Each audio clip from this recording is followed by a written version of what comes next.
تمہارے یہاں گاؤں میں دستور ہوگا، ہمارے شہروں میں دستور ہے، جب لڑکا پہلی رات لڑکی کے پاس جاتا ہے، اللہ اکبر، کوئی کہتا ہے پہلی مرتبہ چہرہ دیکھے گا، منہ دکھائی میں کیا دے گا، کوئی کہتا انگوٹھی بنا رکھی ہے، کوئی کہتا میں نے لاکٹ بنا رکھا ہے، کوئی کہتا میں ہاتھ میں 5000 رکھوں گا۔ یا تو نظام الٹ ہے، معاملہ الٹ ہے۔ میرا نبی دولہا بلکہ پہلی رات سیدہ خدیجہ الکبریٰ کے حجرے میں گئے، اللہ اکبر، میرے نبی اندر داخل ہوئے، سیدہ خدیجہ الکبریٰ نے قدموں کی آہٹ سے پہچان لیا، گھونگھٹ میں کہنے لگی سونے جہاں کھڑے ہو وہیں کھڑے رہیے، اپنے تکیے کے نیچے ہاتھ ڈالا، 40,000 درہم اٹھائے، حضور کے قدموں پہ لا کے رکھ کے رونے لگ گئی، کہنے لگی کملی والے اب گھر میں یہی کچھ بچا تھا جو آج میں نے تیری جوتیوں پہ قربان کر دیا ہے۔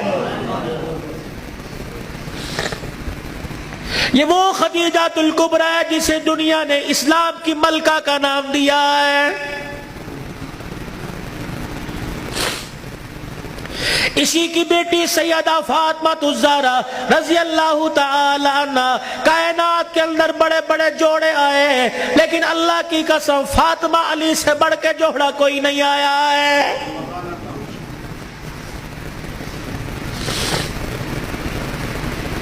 رحمت دو عالم صلی اللہ تعالی علیہ وسلم بیٹی کے دروازے پر گئے، جی ابو خیر ہوئے،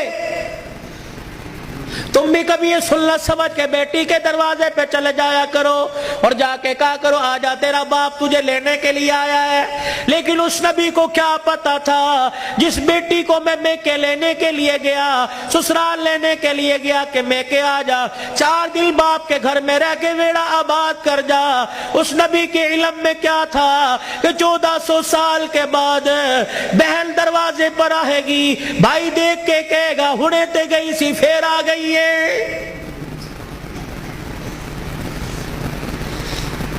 کتنی بہنوں کو روتے دیکھا، بھائیوں کو پھول کر کے کہتی ہیں ابا جی دے مرن تو بعد ایک مرتبہ بھی تو نے بلانے کا فون نہیں کیا ہے۔ او لوگوں چھٹیوں میں بہن کو بلا لیا کرو، عید تہوار میں بہن کو بلا لیا کرو، رب ذوالجلال کی قسم ہے تمہارے گھر میں آ کے بہن کھائے گی، پروردگار عالم بہن کے کھانے کی برکت سے اللہ تیرے رزق میں اضافہ فرمائے گا۔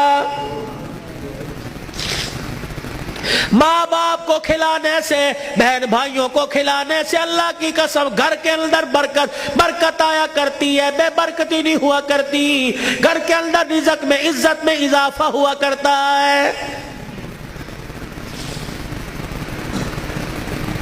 اے فاطمہ آجا، بہت دن ہو گئے، 4 دن باپ کے گھر رہا، اللہ اکبر، تیرا باپ تیری جدائی برداشت نہیں کرتا۔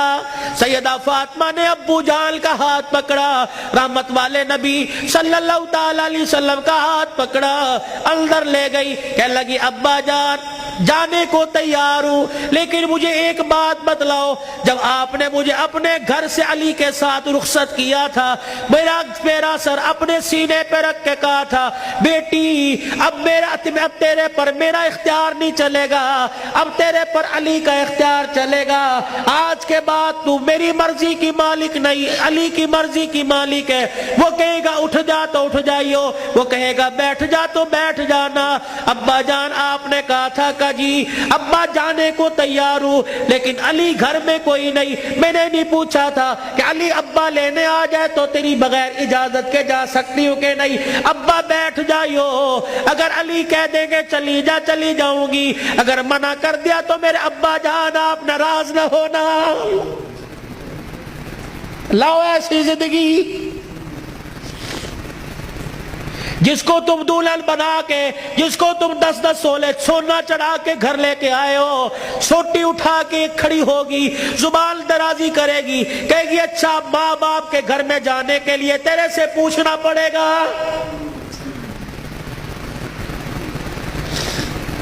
اے علی رضی اللہ عنہ اپنی بیوی فاطمہ سے کہہ دے تیری بغیر اجازت کے تیری بیوی کو گھر سے باہر کوڑا پھینکنے کی بھی اجازت نہیں ہے۔ سامنے خالد بن ولید رضی اللہ تعالیٰ عنہ کا مکان تھا. اے علی، تیری بغیر اجازت کے تیری بیوی فاطمہ کو سامنے دروازے میں کھڑے ہو کر خالد بن ولید رضی اللہ عنہ کی بیوی سے بات کرنے کی بھی اجازت نہیں ہے.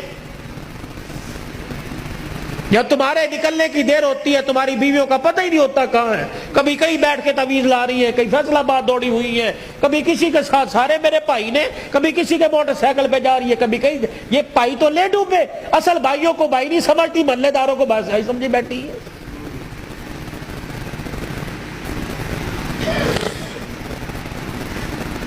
جب شریعت اجازت نہیں دیتی کہ بچہ 10 سال کا ہو جائے, 11 سال کا ہو جائے, تو بہن کو اجازت نہیں بھائی کے پاس بیٹھ سکے, بھائی کو اجازت نہیں بہن کے ساتھ لیٹ سکے, بہن کے جسم کے ساتھ اپنا جسم لگا سکے. جب 11 سال کا بھائی بہن کے ساتھ جسم نہیں لگا سکتا تو تجھے محلے دار کے موٹر سائیکل پہ بیٹھ کے شہر جانے کی اجازت کس نے دی ہے؟